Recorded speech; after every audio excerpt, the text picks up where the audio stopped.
Okay, so in this video, we're going to be adding in a bunch of base layers, approximately 3 base layers. And this video will involve a lot. So just if you get stuck or if you get confused, pause it, watch again. And if you're still confused, ask a question. Basically, what we're going to be doing is layering bass sounds. And so when we do this, we're going to have to delve into EQ a little bit to make sure the layers fit together. But do keep in mind that it's not going to be completely polished. So we're not going to try and perfect it at the moment. We're going to do that in the mix down stage, which will be in week 3. For now, we want to add a few layers and make sure they sound okay together. Not perfect, but okay. So we've got 2 bass layers at the moment. We've got this sub and we've got this mid bass. And here's how they sound with the drums. Now, what a lot of people do when they're layering is they'll add layers in solo. So what they'll do is they'll solo, say, the sub and the mid, and then they'll listen to that while they're adding new bass layers. That's a really bad idea because you don't hear how the bass line sounds in context with the rest of the song, in this case, the drums. So as we add new layers, we're going to keep our drums, all our drums playing in the background in all these bass layers so we can hear what these layers or new instruments sound like in context. So that's really important to understand. You'll be tempted to add new instruments, new sounds by themselves, and they might sound good by themselves, but the important thing you have to be asking and listening for is, do they fit with the rest of the song? Because sometimes you're going to have an average sound, maybe it's a sample, it doesn't sound that great by itself, but it fits really well in the song. And sometimes you're going to have a really good sounding sample, something that sounds amazing by itself, but it just doesn't fit with the song. So with that said, let's add some layers. We're going to insert a new MIDI track. In fact, I'm going to copy this one out. I'm going to duplicate this, and we'll call this high bass 1. And I'm going to pull in a preset that I've made. Again, you can learn how to make these presets at the end of this module. So I'm going to open up Serum and I'm going to load a preset called, we got the trance presets. I'm going to load in bass high 1. Okay. And here's how that sounds. Now to me, that goes a little bit too high. And I don't really want the pattern to play this high bass. I'm going to pull this down. So now we've got this, but maybe we can put it in octave low. Let's have a listen. It's a little bit too low. We'll hear how this sounds in context. And try it down here.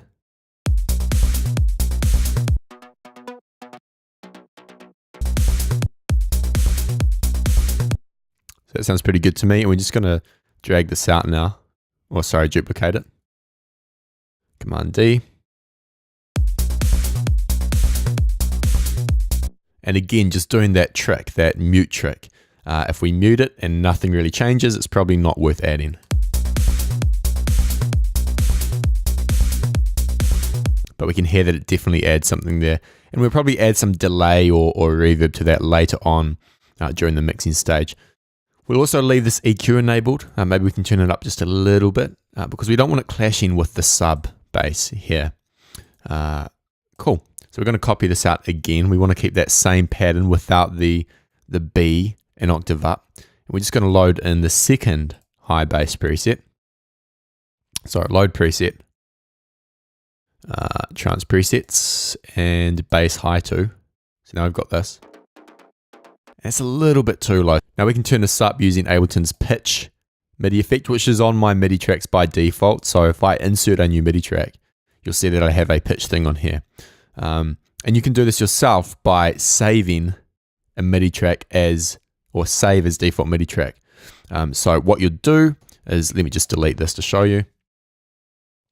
You have a MIDI track, you pull on a MIDI effect, in this case pitch. And by default is -12, so let me reset that. And then you can just save this as default MIDI track. And every time you add a new MIDI track, you'll have this pitch thing on here. I just do that because it's easy in situations like this where you want to quickly change the octave. So we're going to turn this up to 12 plus 12, which is an octave. So it's the same note, just an octave higher. And let's listen to how this sounds. That's pretty good.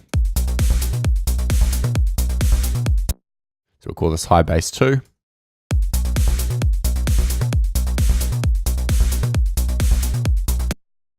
And I just want to hear how this works with high bass 1.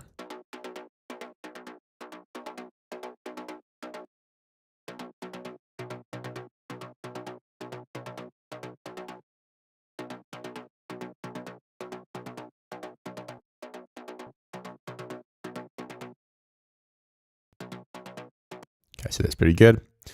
And the final layer we're going to add is an acid layer. So it's going to play a different pattern to this. And we're actually going to insert a new MIDI track. And we're going to create just a line, a long line. Because I've got a pretty cool preset here, which I'm going to show you how to make again at the end of the module. So let's just copy this out. Let's make sure it's a B. And insert an instance of Serum. We're going to load the preset called Acid.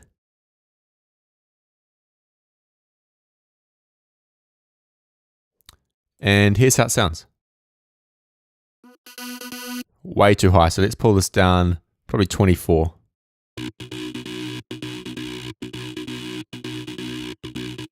So there's a bunch of stuff going on here. The reason why it has a rhythm to it, even though we've made one long note, is simply because this LFO here is controlling the volume of the oscillator. So whenever this is up, the volume is up here. As you can see, it's modulating the level. When it's all the way down, we don't hear anything. So this is our pattern, and I can change this. For example.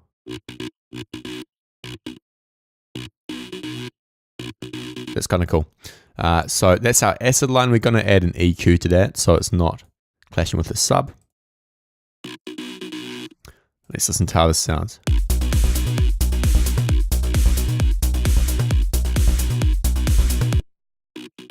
So I think we could tweak this a little bit. I'm just going to tweak this to make it a little bit tighter.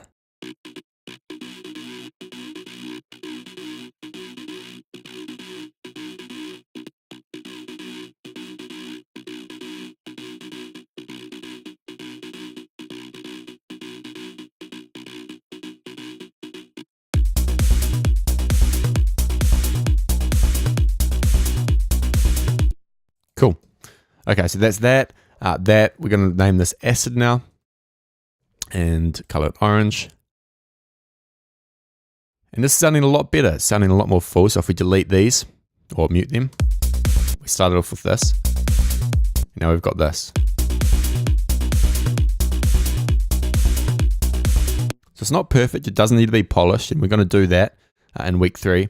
But it's sounding good. And now we've got 2 ideas. So we've got our driving bass line, and we've also got our chorus idea.